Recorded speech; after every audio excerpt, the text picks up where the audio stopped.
morning, so here we are. First night in this very, very small hotel room, and it was okay. The window, all the rooms use window AC units to heat and cool, so a little bit, not as modern maybe as you'd expect, but we got some work going, watching Bloomberg. We're gonna head downstairs and check out the breakfast and see what they have here. As we head down for breakfast, one thing I wanted to say is that the thing that makes this place a little bit more unique than some of the standard hotels that you might check into. Sure, you could stay closer, I guess, down by Old Port, but this just has like a really unique kind of a feel to everything. And so you kind of get turned around in these hallways as well. But it kind of makes you feel like you're experiencing old Portland. And we're about to go check out the breakfast in this area and we'll see what we have.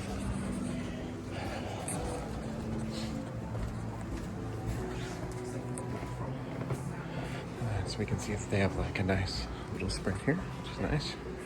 And then they've got some coffee and things set up over here as well. So there we go.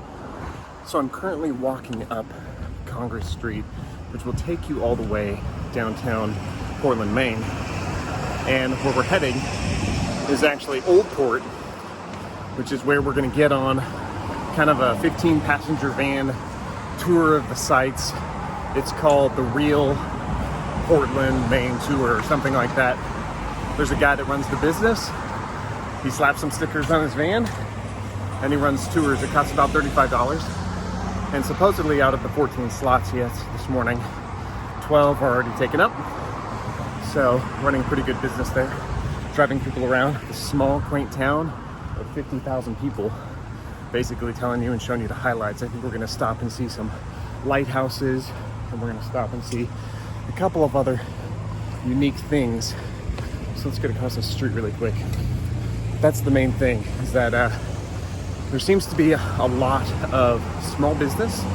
So far seems to be thriving, right? The thing I wanted to follow up with is currently, whatever part of town I'm in, it completely stinks.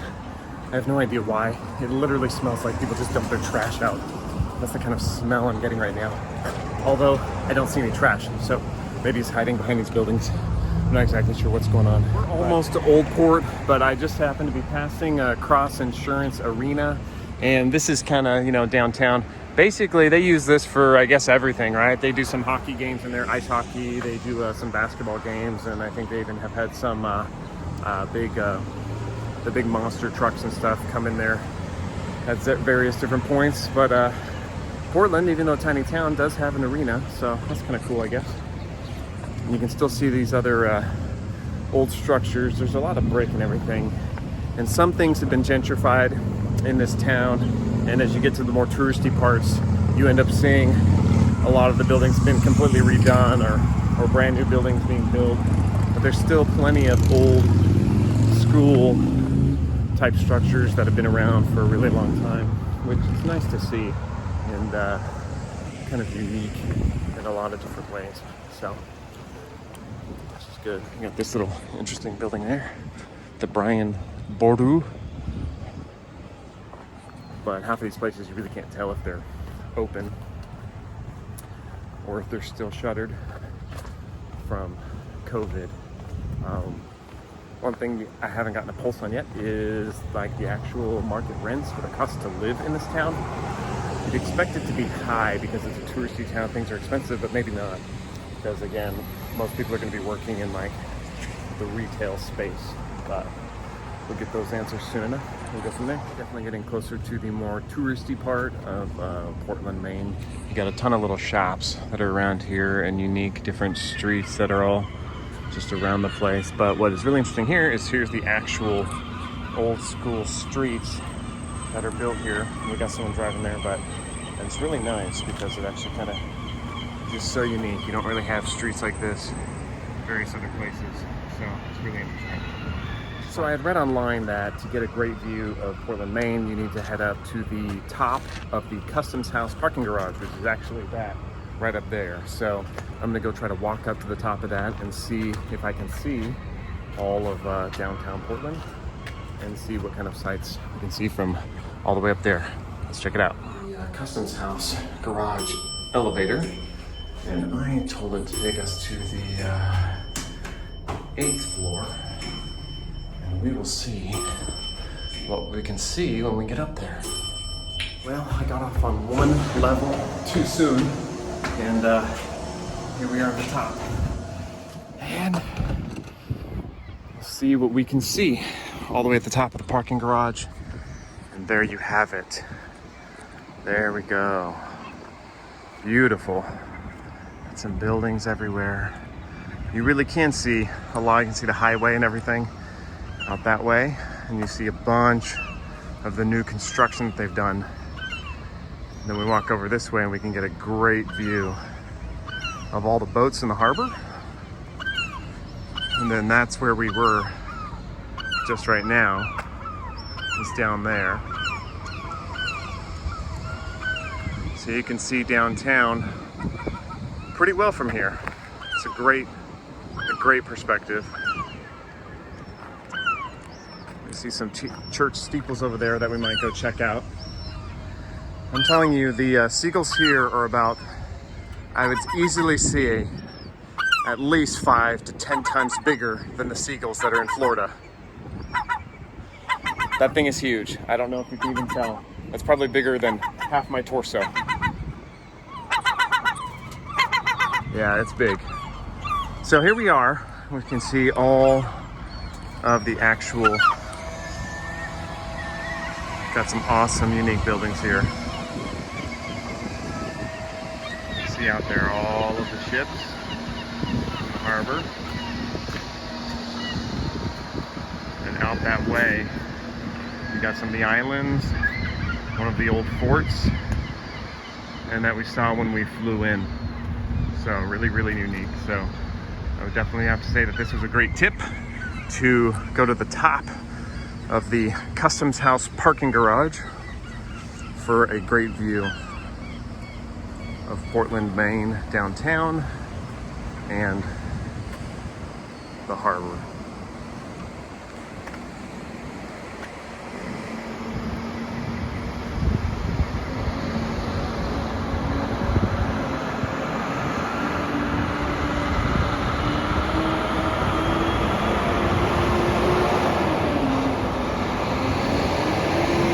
To try to give some perspective on the size of these seagulls, because I'm just kind of blown away. I've been to all of the coasts and got these bricks here. See this big brick right here? So there's my arm, okay? That's well over a foot, that brick, okay? And let's just walk over to this seagull, and you'll see as he's walking along, he is very easily as long as one of those bricks. So a seagull that big. Show you all these things. These literally look like small dogs. Or, as my son said, these birds are turning back into dinosaurs.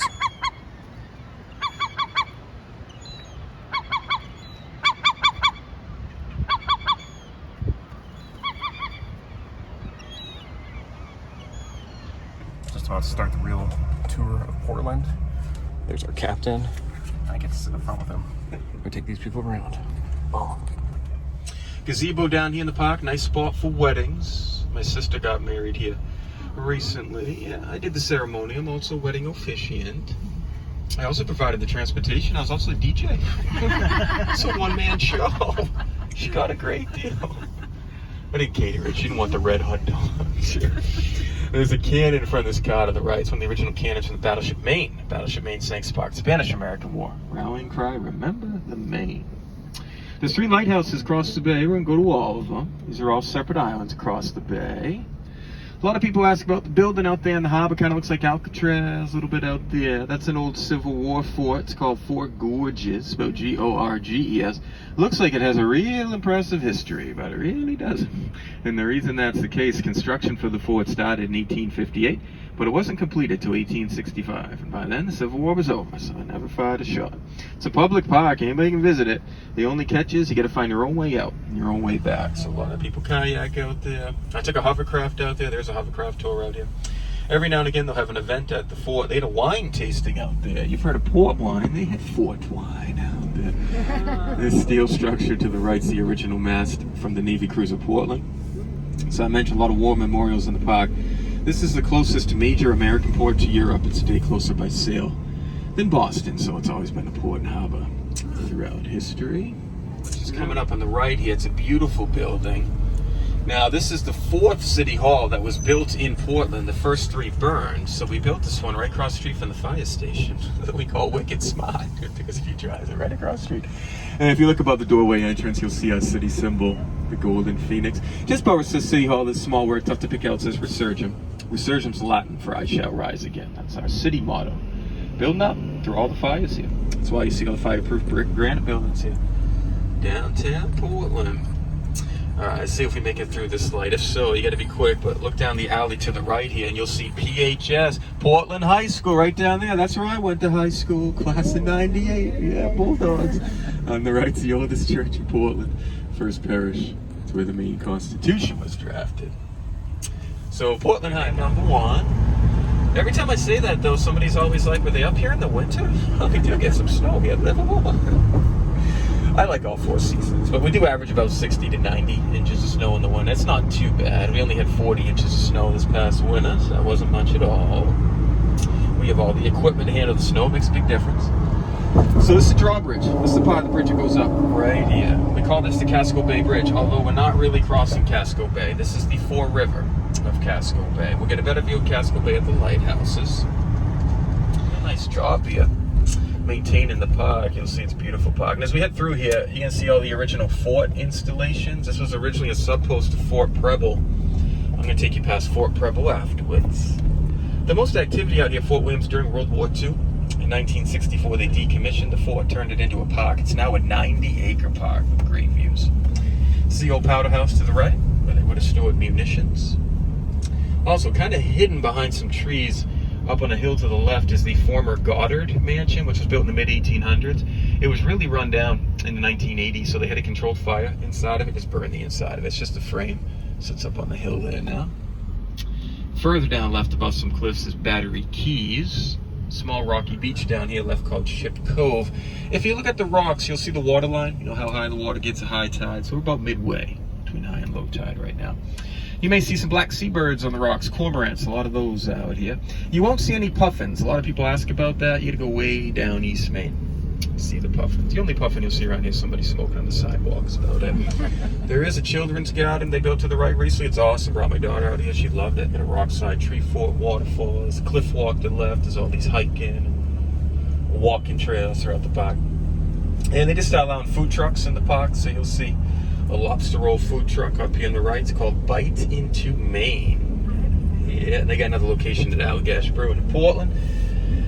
Coming into view on the left, Portland Headlight. Most photographed lighthouse when you've seen all the postcards. This is the 3rd oldest lighthouse in the country. It's the oldest lighthouse in Maine. It is the first federal lighthouse. It was completed back 1791, commissioned by George Washington.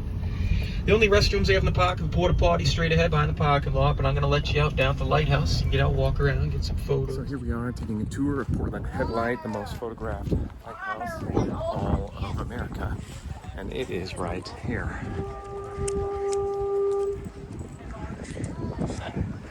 It is fully automated. It does not require to be manned, according to the tour guide. You can see out here. They say the tides here they go up and down quite a bit. 11, 12, 13, 14 feet is what they say. So you can see there, it's a huge gap between where it's wet and where it's not.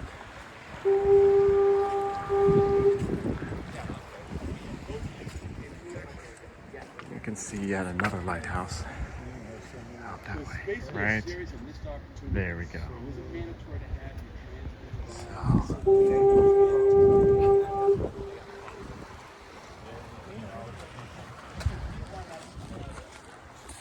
It's pretty awesome.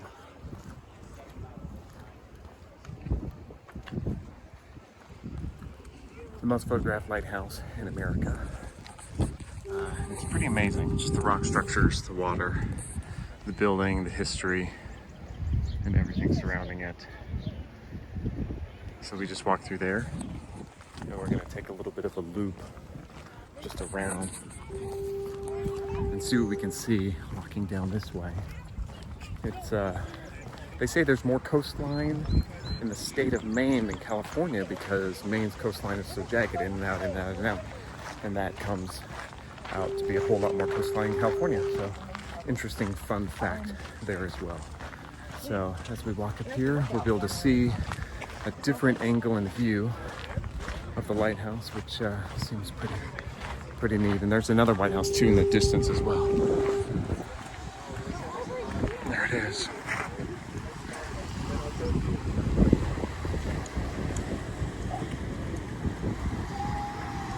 And off in the distance, you can actually see there's another lighthouse out that way. And of course, looks more abandoned. I don't know if that one's functional, but there it is. So apparently there was a gate over there and it's open, so you can walk down here and actually take a look and get out on these rocks from up behind the gated area. Kind of give you a different and unique perspective. And there's a nice little drop off in the ravine over there, but you got people hiking all these rocks and everything. It's just pretty awesome. So it's pretty cool, pretty nice, neat coastline. Let's see if we can get down there and touch the water real quick. Well, my bus tour is leaving in about 2 minutes, but I wanted to jog down here and actually touch this water. Got all these amazing stones everywhere. I wanted to touch this before I get out of here. And I ended up touching it. Oh, touched it more than I wanted to. I fell in. Awesome. There we go. Well, did what I wanted to do. This particular lighthouse looks like a spark plug, they say. It's called Spring Point Ledge. Spring Point Ledge Lighthouse. And there is a community college of Portland, Maine is right back here. And so I think that they own a lot of this property. There's a campus map right over there.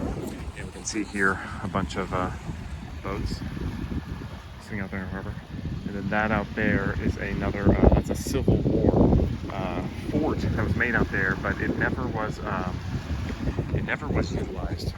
They said that it was constructed, started construction during the Civil War, and it didn't finish until after the Civil War was over, so it was never used. So it's an old building, but doesn't really have any cool history, except that it looks like a tiny mini Alcatraz. So, kind of neat.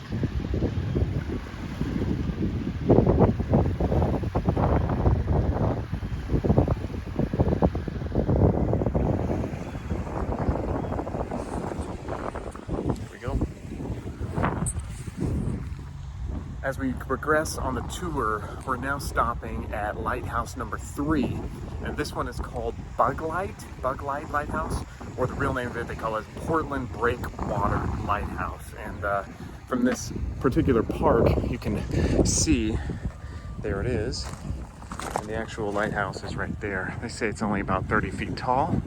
It's very small. We'll walk right up to it and get a little closer view, and then we got some nice ships out there.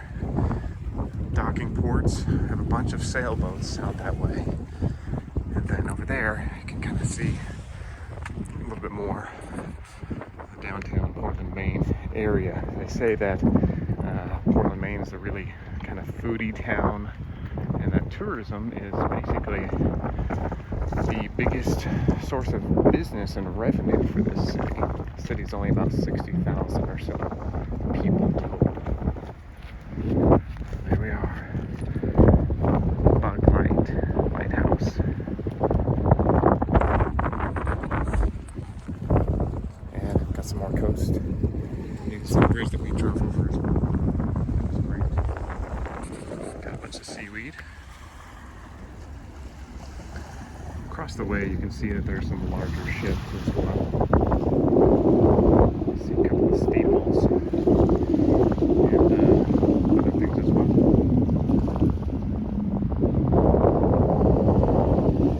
You see, no matter how mellow you might be, Longfellow said the city is the jewel by the sea. You can't possibly expect to know a better show on any other tour. From LA to Jersey Shore, from Illinois to Oklahoma, because I have my PhD, my Portland High diploma. That's right, don't be phased. This is my hometown, born and raised. So when I say sit back, relax, don't act like it's a chore, because this is the real Portland tour. That's a 30-second preview. Okay, the whole thing takes 6 minutes. So right back where we started.